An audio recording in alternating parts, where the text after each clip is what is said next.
단톡방 스터디 뉴스 톡입니다. 톡입니다. 오늘도 굿모닝 SNS 기상 퀴즈를 하는 단톡방 친구들과 함께 진행해 볼게요. 함께 해주실 뇌생남 이시안 쌤 그리고 김승현 학생과 함께 할게요. 어서 오세요. 안녕하세요. 안녕하세요. 자, 오늘도 세 문제 이상 틀렸을 경우에 진행할 벌칙 한번 공개해 볼까요?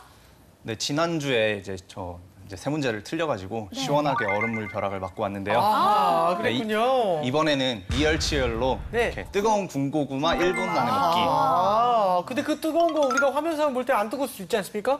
70도 이하면은 무효예요. 아니네요. 그런가요? 어쨌든 학생들의 셀프 벌칙 영상은 저희 방송 마지막에 공개하도록 하겠습니다. 자, 그럼 공부 시작해 볼까요? 열려라 단톡방. 네, 오늘도 단톡방이 열렸습니다. 열렸습니다. 안녕하세요. 안녕하세요. 안녕하세요. 오, 방긋 웃었네요. 방긋 웃네요, 진짜. 네. 자, 먼저 톡방 퀴즈 규칙부터 말씀드릴게요. 문제가 나간 이후 5초 이내에 대답해 주시면 되고요. 모르겠다 싶으면 MC 찬스 쓰셔도 좋습니다. 쌤 힌트 많이 주세요. 네, 알겠습니다. 네. 문제 풀어볼게요. 기존의 탈북자라는 용어를 대신하여 새로운 터전에서 삶을 시작하는 사람이라는 순우리말로 2005년부터 사용하고 있습니다. 무엇일까요? 아, 이걸 알고 있죠, 우리 승현 학생? 네, 바로 정답 줘보도록 하겠습니다. 네, 아유, 알겠습니다. 그럼요. 5초 카운트 주세요. 자, 정답은 세터민. 세터민. 센터민. 세터민. 자, 과연 세터민? 과연 정답입니다. 정답입니다. 원래 제일 처음에는 귀순자라는 말을 썼었거든요. 귀순자. 사실 그전 귀순용사. 네. 이게 귀순하는 게 쉬운 일이 아니니까. 예. 그 다음에 이제 탈북자라는 말을 썼다가 세터민이라는 말을 썼다가 네. 저게 약간 차별점이 있지 않나 해서 네. 요즘에 북한 이탈 주민이 그 공식 명칭이에요. 북한 이탈 주민? 그게 더 차별적인 것 같다는 생각이 들긴 하지만. 자, 그럼 다음 문제도 한번 풀어볼게요. 경찰이 범죄 용의자 연행 시 용의자에게 연행 사유, 변호인 도움 요청 권리, 진술 거부권 등이 있음을 미리 고지해야 한다는 원칙입니다. 이 원칙은 무엇일까요? 이것도 너무 쉽지 않습니까, 진짜 이것도. 네. 영화 같은 거 보면 자주 나오는 무조건 건데. 나와야 되는 거죠. 예, 자, 그럼 예. 이거 힌트 없이 바로 5초 네. 카운트 갈까요? 네. 오케이. 5초 카운트 주세요. 정답은 미란다의 원칙입니다. 미란다 원칙. 자, 과연? 이런 원칙 정답입니다. 네. 쉽게 맞히는데 미란다가 사람이에요. 네, 맞아요. 네, 이게 60년대 그러니까 소녀를 납치해서 강간했다가 잡힌 사람인데 이게 이런 거 그때 없었잖아요. 네. 그래가지고 다 해가지고 증언도 받고 고백도 해가지고 자백을 했는데 그게 이제 이런 것들이 안 지켜졌다고 해가지고 법정에서 거부가 됐어요.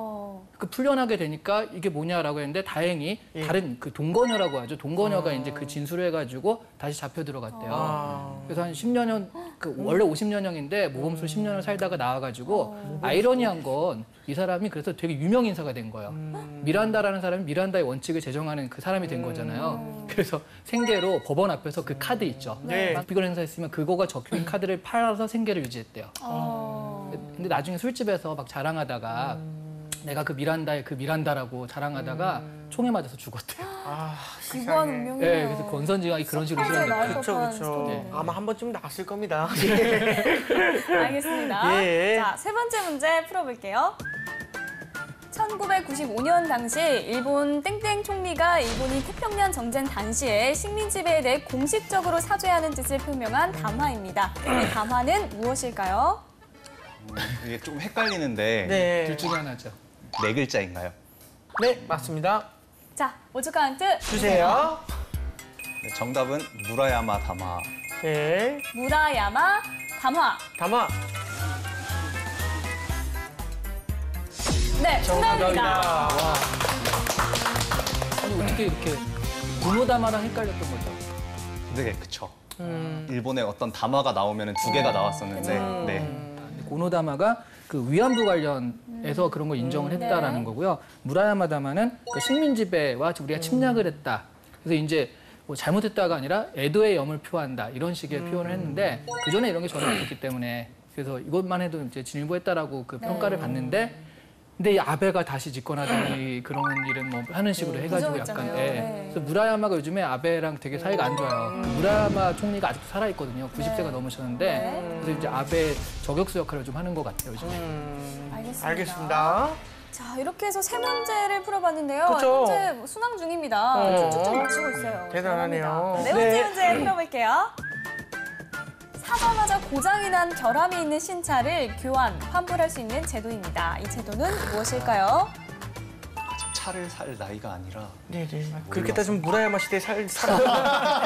그 사람과 친한 건 아니었잖아요. 예. 되게 날카로우신데요. 그러니까요. 아닙니다. 이거 옛날에 우리가 이제 상식 문제에서도 푼 적이 있어요. 중고차 살 때 이제 그 우리가 정보를 잘 몰라가지고 그 잘못 사는 경향이 있잖아요. 그 이런 마켓 그걸 이런 마켓이라고 한다라고 해서 네. 그 시장은 어떤 시장인지 알 것 같은데 네. 어떤 시장인데요? 그 레몬 시장, 레몬 마켓이라고 부르는 네. 네. 5초 카운트 들어갑니다. 태그자예요. 5초 카운트. 3, 2, 1. 아. 아쉽게도 레몬법. 네, 정답은 레몬법이었습니다. 네. 근데 너무 잘하는데요. 날은 그 이번에 이제 우리 폭스바겐 사태나 이런 것들 네. 때문에 나온 법인데 그게 발의가 된 거예요. 이렇게 하자라고 해가지고 원래 한 4번 정도 결함이 있으면 신차로 교환해 준다든가 그러는데 네. 그걸 3번으로 줄인다든가 해서 조금 더 교환 환불이 자연스러울 수 있게 이렇게 좀 바꾸자는 얘기인데 뭐 돼봐야 아는 거죠. 네. 알겠습니다. 자, 마지막 문제 풀어볼게요. 북아메리카와 남아메리카를 연결하는 운하로 1880년에 처음 건설을 시도했으나 말라리아와 풍토병으로 중단이 됐습니다. 최근 확장 개통으로 이슈가 된 바 있으며 이에 따라 미국의 셰일가스와 베네수엘라의 원유를 보다 저렴한 단가에 수입할 수 있게 된 이 운하는 무엇일까요? 과연 무엇일까요? 제가 알고 있는 운하가 딱 하나밖에 없어요. 어떤 2개 거죠? 아니에요? 2개? 제 기억에는 파나마 운하밖에 없는데 수에즈 운하도 수에즈 있잖아요. 운하도 있는데. 그러니까 제가 기억하기로 이제 그 북미하고 남미를 이어주는 그 사이에 있는 운하가 파나마 운하라고 기억을 하기 때문에 네, 정답. 아니요. 자, 그럼 5초 카운트 들어갈까요? 조미 씨 너무 안타까운 표정이 지금. 정답은 파나마 운하입니다. 파나마 운하. 파나마. 정답입니다. 잘하네요. 오늘. 정말 잘하네요. 네. 그 남아메리카, 북아메리카, 남아메리카 이렇게 연결돼 있잖아요. 네. 이렇게 살짝 이렇게 돼가지고 네. 여기가 살짝 이렇게 돼 있는데 만약 이게 연결이 안 돼 있으면 이 남아메리카 이렇게 돌아서 봐야 돼요. 여기를 연결시켜 놓으면 태평양에서 대서양으로 바로 이렇게 올라가죠.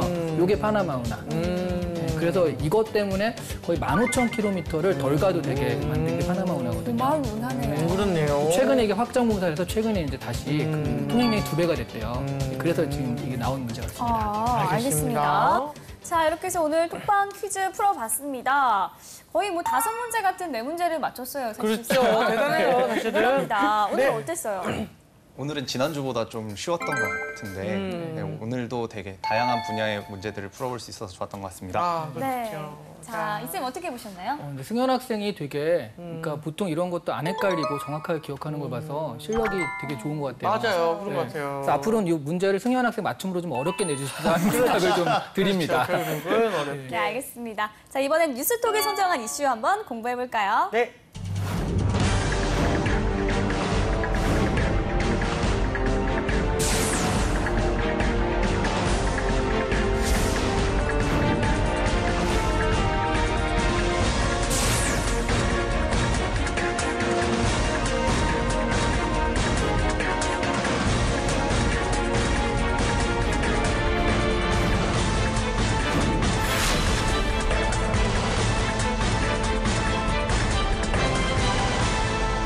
네, 오늘의 이슈 알아보겠습니다. 앞서 퀴즈를 통해서 레몬법에 대해서 알아봤는데요. 네. 아직 우리나라에는 도입이 되지 않았죠? 그렇죠. 네, 그래서 사실 문제가 생겼던 적도 있는데 지한 씨 혹시 기억나는 사건 있나요? 있습니다. 일단은 전에 그 벤츠 회사 직접 앞에서 골프채로 자기 벤츠 차량을 막 이렇게 부신 그 동영상이 있던 게 기억이 나네요. 네, 맞습니다. 우리나라는 제품에 문제가 있을 때 소비자가 피해 배상을 받기가 참 어려울 때가 많습니다. 그래서 최근 기업의 책임을 묻는 징벌적 손해배상제가 필요하다는 얘기가 많은데요. 오늘은 이것에 대해서 이야기 나눠보도록 하겠습니다. 네, 최근에 옥시, 그 이케아, 폭스바겐 등 그 해외 기업들이 대한민국 소비자들을 이제 호갱이라는 걸로 아는 게 좀 아니냐라는 얘기가 좀 많이 나왔어요. 혹시 승현 학생은 어떻게 생각하나요? 제가 봐도 해외 기업들이 한국 소비자들을 호갱으로 보고 있는 건 맞는 것 같은데 이게 어떤 소비자 보호 관련 법들이 이제 해외 기업이 한국 소비자들을 좀 호갱으로 봐도 괜찮게끔 만드는 게 아닌가라는 생각이 좀 들었습니다. 네, 맞습니다. 이 징벌적 손해배상제 필요성이 제기된 것도 최근 여러 해외 기업들의 행태가 문제가 된 것이 아닐까 네. 싶은데요. 이 때문에 징벌적 손해배상제를 도입해야 한다는 얘기가 좀 나오고 있죠. 그렇죠. 네, 징벌적 손해배상제가 호갱으로 못 보게 하는 가장 강력한 도구입니다. 그러니까 가령 그러니까 재환 씨가 보미 씨가 이제 싫어서 네. 핸드폰을 네. 에이 보미 나빠하면서 핸드폰을 팍 부쉈어요. 네. 네. 자. 그 제일 목숨 같은 그런 거잖아요. 네, 그렇죠. 근데 만약 이제 한국법에 의하면 네. 핸드폰 값만큼 물어주면 돼요. 아니면 그게 한 3배 정도, 최대 3배 정도까지 그러니까 막 50만 원짜리는 150만 원까지면 되는데 근데 이제 아니 이거를 그 성질대로 이렇게 하는 거야. 그러니까 넌 나쁜 사람이니까 대신 이런 걸 감옥에 가둘 수는 없으니까 그 50만 원과 별도로 1,000만 원을 더 줘. 이래서 징벌적인 거죠. 그 돈을 주는 것이 징벌적으로 작용해서 징벌적 손해배상제라고 하는데 실제로 1,000원짜리, 2,000원짜리 그 소송해가지고 해봤자 받을 수 있는 돈은 없잖아요. 네. 근데 그거를 말하면 미국같이 징벌적 손해배상제 된 데는 1,000원짜리, 2,000원짜리지만 소송을 해가지고 10억, 100억을 받을 수도 있어요. 네. 그러다 보니까 이제 이런 것이 있으니까 기업들이 함부로 못하는 거죠. 알겠습니다. 자, 그럼 관련 뉴스를 좀 더 보고 알아보겠습니다. 이쌤 어떤 기사들이 있습니까? 네, 일단 첫 번째 기사부터 살펴보도록 하겠습니다. 네. 아무래도 이제 옥시와 폭스바겐이나 이런 것들 때문에 우리나라가 이런 부분에 다시 주목을 하게 된 건데요. 네, 옥시나 폭스바겐 같은 글로벌 기업들이 해외 소비자들에 대한 피해 보상을 그 나라의 소비자 법제 정비 제도에 따라 대응수를 달리하고 있어서 문제라는 거죠. 폭스바겐 같은 경우는 미국에서는요, 소비자의 18조 원을 배상하기로 했대요. 네. 근데 한국에서 문제가 된 차량은 임의 설정 금지 법규가 생기기 이전에 정부 인증을 받아 팔린 것으로 법률상 문제가 없다며 배상을 않기로 했다는 겁니다. 정말 화가 나네요. 그러니까요. 어디선 18조 원 내고 여기는 법이 그러니까 안 해. 유럽에서도 이런 법규가 안 갖춰진 데서는 또 이렇게 배짱을 튕기고 있다는 거죠. 그래서 이제 다른 게 아니라 우리도 중요한 거는 이런 법제를 갖추자라는 의견이 나왔다는 얘기예요. 근데 이제 황교안 국무총리 같은 경우가 네. 그 대정부 질문에서도 집단소송과 징벌적 손해배상제도는 우리 민법의 실손해배상 원칙에 맞지 않는다면서 면밀한 검토가 필요한 사안이라고 사실상 반대 입장을 보였다는 게 반드시 징벌적 손해배상제가 무조건 좋다라기보다는 이런 식의 반대 의견도 같이 지금 존재하고 있기 때문에 이게 어떻게 될지는 아직 모르는 상황입니다. 네, 알겠습니다. 두 번째 기사도 확인해 볼게요. 네, 그래서 이제 국내에도 징벌적 손해배상자가 도입될까라는 그런 의문을 얘기하는 게 이 두 번째 기사거든요. 네. 폭스바겐 사태 등 적절한 피해 보상과 신속한 권리 구제를 위한 징벌적 배상제 등을 담은 집단소송법이 발의가 됐다라는 거죠. 근데 우리가 이제 이 얘기 많이 했잖아요. 네. 법이 시행되는 것과 발의되는 건 굉장히 다른 거죠. 다른 거죠. 이런 법을 합시다라고 제안을 하고 그게 돼야지, 국회에서 통과가 돼야지 되는 건데 네. 현재로는 발의가 된 상태입니다. 네. 네. 현재 우리나라는 미국과 달리 징벌적 손해배상의 경우 매우 제한적으로 도입되어 있고요. 집단소송제 역시 증권 관련 집단소송제 등 유사한 제도가 있긴 하지만 미국처럼 발달되어 있지 않고 무명무실하게 운영되고 있다는 거죠. 그래서 사실상 근본적인 한계 때문에 구제가 어렵다라고 얘기하고 있습니다. 네. 실제로 이제 미국식 집단소송제라든가 아니면 징벌적 손해배상제도 같은 경우는 미국에서 소비자를 보호하는 아주 핵심적인 장치인데 네. 우리나라는 그런 것들이 가령 금융 같은 경우에는 집단소송제가 들어와 있긴 하거든요. 네. 근데 아직까지 제대로 시행된 게 없어서 실제로 있는 것도 잘 사용을 못하고 있는 데다가 네. 징벌적 손해배상제도는 없으니까 그래서 이제 글로벌 기업들이 약간 한국 시장을 호갱으로 보고 있는 건 아닌가 이런 것 때문에라는 그런 것 때문에 지금 많이 여론들이 좀 악화되어 있는 상태인데 발의가 된 상태니까 이런 것들이 통과가 될지 아닐지는 좀 지켜봐야 될 것 같습니다. 그렇군요. 자, 이렇게 두 개의 기사를 정리를 해주셨는데요. 첫 번째 기사를 보면 이제 화가 난다는 분들이 좀 많을 것 같습니다. 승현 학생은 이 기사를 어떻게 봤나요? 첫 번째 기사? 저는 첫 번째 기사에서 네. 황교안 국무총리가 말한 기업 활동 위축이라는 단어에 조금 집중을 했는데요. 네. 그러니까 이 황교안 국무총리가 이 법안을 놓고 기업 활동 위축 우려가 있다라고 말을 한 거는 이제 소비자가 우선이냐 기업이 우선이냐를 놓고 봤을 때 기업이 우선적인 정책이라고 저는 생각을 했거든요. 그렇군요. 그래서 그 부분이 가장 인상적이었다고 생각했습니다. 네, 알겠습니다. 자, 우리가 자주 보는 미국 드라마나 영화에서는 기업이 잘못했을 때 소송을 통해서 거액을 물게 하는 장면을 좀 자주 보는데요. 네. 징벌적 손해배상제가 있기 때문에 가능한 거죠. 네. 미국 미드 같은 경우에는 음모론이 있으면 꺾여 있는 게 대기업이에요. 대기업이 자신의 기업의 어떤 그 상품을 네. 그 하자가 있는 걸 감추기 위해서 변호사부터 해서 살인 청구도 하고 막 그런 것들이 되게 많이 나오거든요. 네. 근데 이해가 가는 건 아니지만 그럴 수도 있다라고 싶은 게 이게 한 번 잘못되면요. 그리고 이번 연도 2월 달에 존슨앤존스 파우더가 이제 그 났어요. 암으로 유발할 수 있다라고 해가지고 그 유족한테 지불하라는 돈이 나왔는데 무려 840억 원. 네, 파우더 써가지고 그것 때문에 암으로 사망했다라고 하니까 840억 원을 지불하라. 이런 판결이 났거든요. 기업을 처할 수 있겠네요. 네, 그렇죠. 또 가장 유명한 건 94년에 맥도날드 사건이 있었는데 네. 그 할머니가 잘못해서 화상을 쏟아가지고 화상을 입었대요. 네. 그래서 실제로 치료비는 한 1억 8천만 원 정도였는데 징벌적 손해배상으로 32억 원을 그 할머니한테 물어주는 판결이 났다고 합니다. 정말 이게 우리가 생각하기엔 천문학적 어마어마한 돈이 이렇게 지불이 네. 되다 보니까 그래서 기업에서는 그런 미드도 나오는 것 같아요. 알겠습니다. 자, 근데 우리나라에서는 이게 징벌적 손해배상제를 도입할 수 없는 이유가 무엇인가요? 일단 첫 번째는 아무래도 우리나라가 기업 활동이 이제 좀 많아서 그렇고요. 근데 사실 기업 활동을 위해서 이렇게 한다라고 할 수는 없잖아요. 그 실제로 가장 그 명분적인 안 되는 건요. 네. 체계가 다르다는 거죠. 사실 체계. 징벌적 손해배상제도는 영미법 제도에 있고요. 우리나라는 그 실제 손해에 대해서 배상해주는 그 독일법, 대륙법 체제거든요. 네. 그러다 보니까 이 법 체제가 다르기 때문에 독일법 체제가 전반적인데 여기에 영미법의 이 한 구절이 들어오면 좀 체제가 이상한 거 아니냐, 바뀌는 거 아니냐 이런 것이 이제 명분적인 좀 안 되는 거고요. 네. 실제적으로 보면은 그 아무래도 그러니까 어떤 새로운 물건이나 이런 거 하나 만들어내기 어렵잖아요. 네. 그럼 이제 사업도 이제 벌이기가 힘들고 그러다 보니까 기업 활동이 위축되고 경제가 좀 안 좋아지지 않을까 뭐 그런 그 실제적인 우려도 하고 있어요. 두 가지 정도로 보시면 될 것 같습니다. 네. 자, 그럼 두 번째 기사도 한번 살펴볼게요. 이 승현 학생의 두 번째 기사에서 눈에 띄던 건 뭐였나요? 저는 두 번째 기사에서 우리나라는 미국과 달리 제한적으로 도입되어 있다라고 나와 있는 단락이 있는데요. 네. 그 부분이 가장 눈에 띄었는데 국내의 기업들이 한국 소비자를 호갱으로 볼 수밖에 없는 환경이 조성되어 있는 게 아닌가라고 생각을 했습니다. 네, 알겠습니다. 자, 두 번째 기사도 자세히 분석해 보도록 하겠습니다. 앞서 살펴본 징벌적 손해배상이랑 조금 다른 집단 소송법에 대한 건데요. 구체적으로 어떤 건가요? 그러니까 한 명이 하면 대표성을 다 가지는 거예요. 가령 이번에 옥시 사태 같은 경우도 한 4천 명 정도가 이렇게 했단 말이죠. 네. 뭐 그러면 그 재판 결과 있고 그러면 그 사람들한테만 손해배상이 가는데 이제 집단 소송제라는 건 그래서 이게 판결이 이 사람들한테 뭐 100만 원씩 1000만 원씩 줘야 된다라고 하면 그와 유사한 사례가 전부 다 적용이 되는 거예요. 가령 우리 이게 정보보호나 이런 것들 때문에 예전에 이제 판결이 나면 뭐 10만 원씩 물어주는 그런 게 많았거든요. 네. 그럼 KT가 이제 정보가 그 누출됐죠. 그 누출돼가지고 그 재판 결과 1인당 한 10만 원씩 줘라. 네. 근데 그 당사자는 얼마 안 되기 때문에 한 4억 원 정도? 그 3배라고 해봤자 12억 원 정도밖에 안 되는데 이거를 만약 이 집단적 손해배상을 해버리면요. 1000만 명이 전부 다 그 돈을 받을 수가 있는 거예요.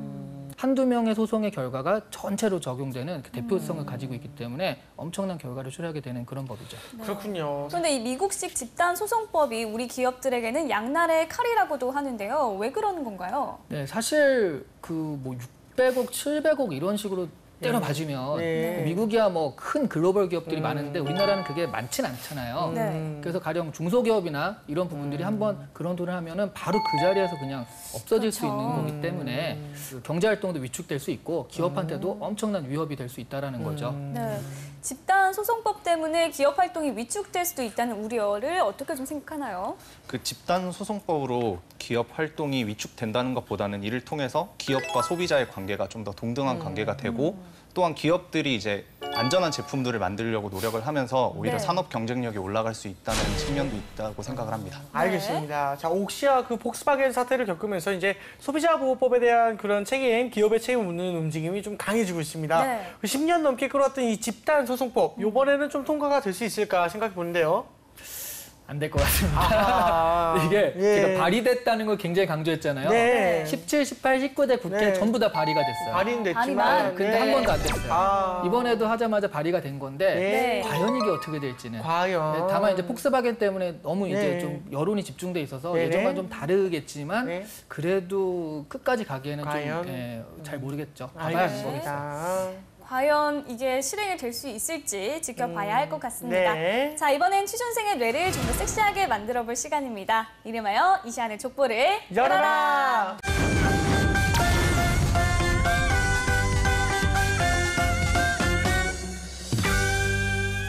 선생님, 오늘의 족보를 열어주세요. 자, 열어보겠습니다. 짜잔! 외국 기업의 소비자를 위한 여러 정책 사례 중 가장 좋다고 느낀 것은 무엇이며 그것이 한국적 상황에서도 적용이 가능하다고 생각하시나요가 오늘의 주제입니다. 자, 오늘도 실전 면접처럼 진행을 해보겠습니다. 승현 학생 답해볼까요? 네, 저는 그 P&G라는 회사의 환경 관련 정책이 가장 좋았다고 생각을 하는데요. 그러니까 단순히 우리의 제품을 사는 소비자뿐만 아니라 어떤 잠재적 소비자들까지를 생각을 한다면 환경을 보호하고 있다라는 보호함으로써 나는 소비자들을 우리 회사는 소비자들을 보호하고 있다. 소비자를 위해서 우리는 기업 활동을 하고 있다라는 이미지를 주는 그런 부분들이 되게 인상 깊었는데요. 한국적 상황에서는 어떤 그런 법적으로 해야 한다. 이런 부분들이 부족하기 때문에 좀 힘들 거라고 생각을 합니다. 그러니까 P&G가 속해 있는 뭐 미국이라든가 유럽 같은 경우에는 그런 환경 보호에 대해서 되게 강제를 하고 있는 부분들이 많기 때문에 이제 이런 소비자를 보호할 수 있는 정책이 이루어질 수 있다고 생각을 했는데요. 한국은 이에 비해서 좀 그런 부분들이 부족해서 아직은 힘들지 않나라고 생각을 합니다. 외국 기업의 소비자를 위한 정책 사례인데 그 소비자를 위한 거 맞아요?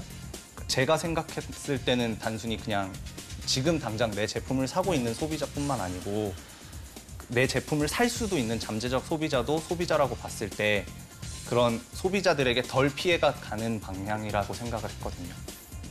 이건 환경 마케팅 아니면 코즈 마케팅이라고 볼 수 있는 그런 마케팅 정도가 아닐까요? 환경 마케팅이라는 게 결국에는 기업의 입장에서 환경 보호에 대해서 신경 쓰지 않고 기업 활동을 한다면 보다 더 많은 이윤을 낼 수 있음에도 불구하고 어떤 환경 보호에 힘쓰면서 이런 환경 보호를 통해서 내 소비자들이 보다 나은 환경에서 살아갈 수 있게끔 해준다라는 생각을 했기 때문에 그런 좋은 의미면 장래를 보고 크게 가야 되면 한국에서도 해야 되는 거 아니에요, 반드시? 반드시 해야 하는데 한국에서는 더 많은 돈을 벌 수 있는 거에 더 집중을 하는 부분들이 있어서 그리고 그런 부분들이 강제하지 않는다면 굳이 해야 될 필요가 있을까라고 생각을 했습니다. 외국 기업은 돈을 덜 벌더라도 이렇게 하고 한국 기업은 돈을 더 버는 거니까 포기하지 않는다. 그러니까 외국 기업은 돈을 덜 벌는데도 하는 것도 맞지만 그 어떤 법제 때문에 꼭 환경을 보호해야 되는 그런 부분들이 있어서 진행을 하고 있다고 생각을 했거든요. 기업의 그런 거보다는 오히려 정부의 어떤 정책이라든가 제도 때문에 이렇게 된 것이다. 네, 저는 그렇게 생각을 했습니다. 네, 알겠습니다. 네, 알겠습니다. 선생님, 이런 유형의 문제는 이제 어떤 기업에서 출제를 할 수 있는지 또는 질문의 의도가 무엇입니까? 이게 뜻밖의 대답을 갖고 나왔어요. 환경이라는 그런 게 가장 좋은 소비자를 위한 법안이다. 그래서 물어봤잖아요. 네. 왜? 그랬더니 장래 모든 소비자를 위한, 지구를 위한, 인류를 위한 뭐 이런 개념으로 되게 발전했는데 그게 뭐 사실은 좀 약간 좀 그 의미적인 과잉도 있었는데 네. 근데 어쨌든 간에 지금 이 면접 상황에서 그런 부분들을 나름 자신의 논리로서 이렇게 끌고 들어온 네. 거는 그런 시도는 뭐 괜찮았던 것 같아요. 네. 다만 이제 그래서 마지막에 논리적 비약으로 어떻게 됐냐면 기업은 마케팅이라는 건 결국 우리 기업을 팔기 위한 거잖아요. 예. 근데 지금 결국 끌려와가지고 네. 제도 때문에 어쩔 수 없이 이렇게 된 거다. 아. 미국은 제도가 갖춰지고 한국은 제도가 안 갖춰지니까 이렇게 된 거다. 그렇게 결론이 지금 끌고 와 버렸어요. 그러니까 제가 이제 안 좋다라는 건 그런 식으로 지금 유도를 당한 거죠. 기업은요. 처음부터 끝까지 이윤 추구입니다. 원래 이윤 추구하려고 모인 집단이 기업인 거잖아요. 네. 그러니까 우리가 마케팅을 얘기할 때는 무조건 그래서 기업의 이익은 어떻게, 기업은 어떤 식으로 좋은 이미지를 되게 해서 그런 것들을 수입으로 연결시킬 것인가 이런 개념을 가지고 있어야 되는데요. 그러니까 많은 학생들이 이제 어떤 좋은 명분 뭐 이렇게 생각을 하는데 실제로 이제 기업에서는 그걸 어떻게 수익으로 연결시킨 거에 관심이 제일 많으니까 그런 부분들을 늘 잊지 않으셨으면 합니다. 알겠습니다. 우리 승현 학생은 선생님의 평가를 어떻게 들었나요? 제가 생각하지 못했던 부분들을 좀 들을 수 있어서 좋았던 것 같은데요. 좋아요. 네. 그 어떤 저는 그래도 기업이 어떤 정책 때문에 해야 된다라는 생각을 가지고 있었던 것 같아요. 그러니까 네. 단순히 돈을 벌어야 된다 이런 느낌보다는 근데 이제 어쨌든 그래도 기업은 이윤 추구가 최고의 이제 목표니까 그런데 그거를 어떻게 정당하게 돈을 벌 수 있을까라는 부분으로 좀 이어나가면은 더 좋은 대답이 될 수 있을 것 같다고 생각합니다. 네, 알겠습니다. 알겠습니다. 이렇게 이쌤의 족보 확인해 봤고요. 네. 이번에는 우리 단톡방 친구들과 함께 공유하고 있는 주제 알아볼까요? 네. 네, 그러니까 이게 지금 그 기업의 입장이잖아요. 네. 기업에서 면접 문제를 가지고 가정을 하는 거니까 네, 네. 기업의 입장에서 좀 문제를 내봤습니다. 네. 그러니까 우리 기업이 어떤 네. 음료를 만들었는데 우리 기업의 음료에 대해서 네. 아직까지는 확실하게 증명되지 않은 어떤 의혹 때문에 네. 그런 어떤 불매운동이 일어나려고 합니다. 소비자 네. 불매운동이. 네, 네. 자, 그러면 우리 기업으로서 어떻게 대처해야 할 것인가? 그렇다면 우리 그 사장님과 이 기업의 사장님과 사장님의 자제분들이 이 음료수를 엄청나게 잘 마시는 모습을 보여줘야 된다. 전혀 문제가 없다. 네, 그렇다면 내 자식을 먹이지 않지 않겠느냐. 라는 약간 그런 진정성에 대한 마인드로 좀 접근을 해야지 되지 않나 싶은데요. 이거 왜냐면은 아니 증명되지 않은 사실 갖고 지금 약간 이렇게 분위기상으로 조성되는 것이라면은 일단 그것도 역시 뭐 어떤 결과적인 수치나 뭐 이런 걸로 제시하는 것보다 진짜 분위기로서 이렇게 서로 이렇게 다가가는 것이 감정적으로 대응하는 것이 훨씬 더 좋은 방법이라고 생각이 되기 때문에 이거 저는 그렇게 생각을 했습니다. 자, 우리 승현 학생은 어떤가요? 저도 재환이 형하고 좀 비슷한 생각을 했었는데요. 네. 근데 이제 루머의 근원을 파헤치는 것보다는 파헤치다 보면은 오히려 더 안 좋은 분위기를 가지고 올 수 있으니까 그것보다는 그냥 직접 우리 기업의 음료를 임직원들이 이렇게 같이 마시고 시음하는 이벤트들을 하면서 좀 기업 이미지를 제고하는 방향으로 나아가는 게 좋지 않나라고 생각을 했습니다. 맞습니다. 알겠습니다. 네네. 자, 우리 톡방 친구들은 어떻게 생각하는지 한번 볼게요. 태희 학생, 네. 과학적 검증을 적극적으로 실시해서 소비자들에게 신뢰감을 심어줄 것이다. 기업 이미지에 관한 문제는 초기 대응이 중요하기 때문에 처음부터 잘 대처를 해야 한다.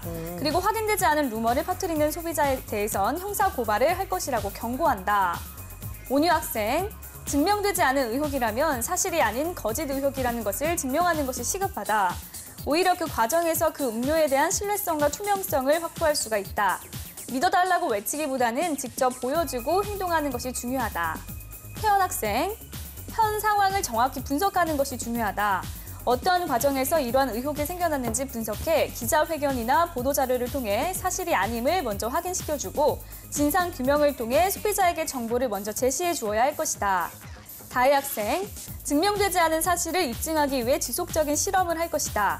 그리고 불매 운동에 대해서 압박을 가하기보다는 회사를 위해서 여러 가지 의견을 낼 수 있다는 노고에 깊은 감사를 전한다고 하며 명예 모니터 요원 등으로 시위의 주동자를 기업의 인재로 돌릴 방안에 대해 생각할 것이다 라는 의견이 있었네요. 네, 학생들의 의견 어떻게 생각하세요, 승현 학생? 저는 다혜 학생 의견이 좀 재밌는 것 같아요. 다혜 학생. 그러니까 불매 운동에 대해서 압박을 네. 가하기보다가 어떤 자신들에게 더 좋은 의견을 내줘서 고맙다라는 식으로 오히려 이끌고 나가는 부분이 재밌었다고 생각을 합니다. 아, 네. 예, 알겠습니다. 우리 시안 쌤께서는 베스트 댓글과 함께 뽑아주시겠습니까? 이게 내 학생 전부 다 지금 증명을 하겠다라는 얘기를 공식적으로 했는데요. 예. 온유 학생이나 태연 학생 같은 경우는 그 진상규명하겠다, 증명하겠다의 그 과정은 없어요. 근데 태희 학생 같은 경우는 과학적 검증, 또 다혜 학생 경우는 뭐 지속적인 실험해가지고 객관적으로 이런 걸 보여주는 그런 걸 하겠다라는 게 예. 중요하거든요. 네. 그러니까 뭐 우리 직원이 먹었다가 아니라 실제로 뭐 외국에서 이런 실험을 해봤더니 그러니까 네. 좀 제3자가 그래서 이게 객관적으로 실험이 증명이 됐다 이런 식으로 하는 게 일단은